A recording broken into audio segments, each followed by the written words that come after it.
খালেদা জিয়ার জ্ঞান থাকলেও শারীরিক অবস্থা স্থিতিশীল নয়, জানালেন মির্জা আব্বাস। দরকার উন্নত চিকিৎসা।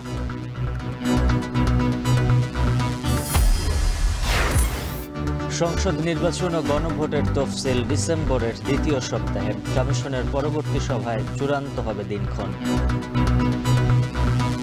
নির্বাচনটা হতে হবে আগামী রোজার আগে, ফেব্রুয়ারির প্রথমার্ধে। তাহলে আমাদের এটা ডিসেম্বরের প্রথমার্ধেই হতে হবে। আরেকটি মাঝারি ভূমিকম্পে বরিশালের নগর ভবন ধসে পড়ার শঙ্কা কর্তৃপক্ষের। ভঙ্গুর ছাদের নিচেই সেবাদান।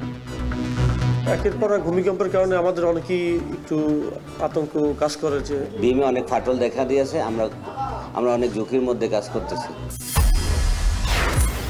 আয়ারল্যান্ডের বিপক্ষে টি-20 সিরিজ হারের শঙ্কায় টিম বাংলাদেশ। ব্যাটিং ব্যর্থতায় প্রশ্নবিদ্ধ টিম ম্যানেজমেন্ট।